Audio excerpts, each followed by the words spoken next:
Every organization experiences resistance, obstacles, difficulties, challenges. These organizations have governments intentionally trying, as you said, intentionally trying to waylay their success. So I did, the obvious question is, coming out of this book, Relentless, tell me about the things that make for longevity. How is it that these organizations are really still thriving? Couple of things. I think a lot about who they attract into the organization, right? So another angle that was just frankly fascinating to me was companies try every day to attract employees and to bring them into the company. Jerry said to me at one point, he said, Daniel, how hard is it to become an employee of your company? And I proudly bragged to him, Dan, I said, it's really hard. We had done a study in my little company. I think we had about a 2%, 3% throughput. We make you have tests. I check your background. He says, how long does it take to become an employee? And I said, oh man, I said, it's a lot of effort on our part. It's months and months. He said, well, think about the process to become a made man in the mafia. Think about a 9-year interview. How about that? So that was just a mind-blowing idea, right? To think about, they have to attract, they have to retain, they have to recruit. And you asked me what's sort of some of the secret sauce. I think the 4 pillars do explain some of the longevity. But I think it's the combination, Dan, of the values of these organizations. Jerry and I did phone calls and then analysis looking at the records that these guys shared. By the way, we did talk to some prosecutors.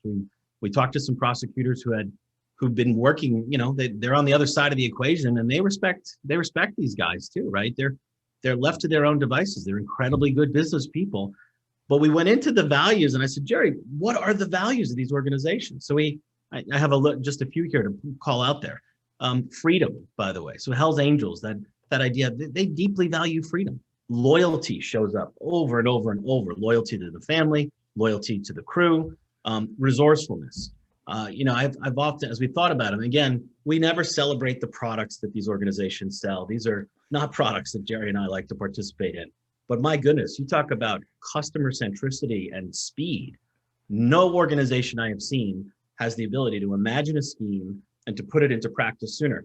As you and I are having this conversation, Dan, Interpol sent out an alert a week ago, and I sent it over to Jerry. Interpol has started to talk about the fact that mafia groups around the world are going to be doing schemes tied to the COVID-19 vaccine. Of course they are.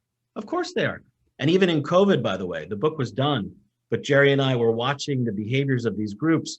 We were watching, even in Mexico and in Italy, and then even in the United States, the behavior of our mobsters was to encourage community and to help in lockdowns. Obviously, there's a self-interest there because the communities tend to be from where they come from. So to me, it was looking at the value sets of these. And then the toughest one to come to grips with as we looked at it, Dan, these groups value immorality. Okay, I'm a good Catholic boy from Long Island. So and when I told my mom I was writing a book on mobsters, she's 91, I think she was a little shocked by it. But guess what? They value immorality. It's not something I value. It's not something you value. But it made me realize the difference between organizations that last in the long term, that stand the test of time, that have all these external disruptions thrown at them, is whether or not they can hold on to a credo. Can you hold on to an ethos? What do you stand for?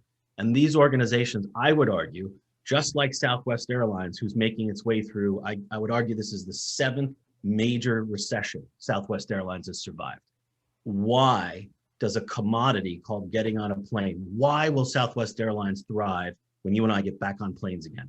It's going to be the culture that is the differentiator, not their hedging strategy on fuel, not that of course they're hedging their fuel prices.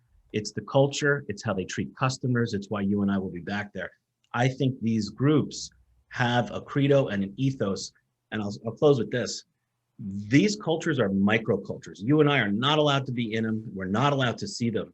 I like cooking, Dan. It reminds me of taking a balsamic vinegar and reducing it for 3 hours until it's almost syrup. That's how tight these cultures are. And it's a value system within it that Jerry and I had some interesting discussions unpacking. That's why they last.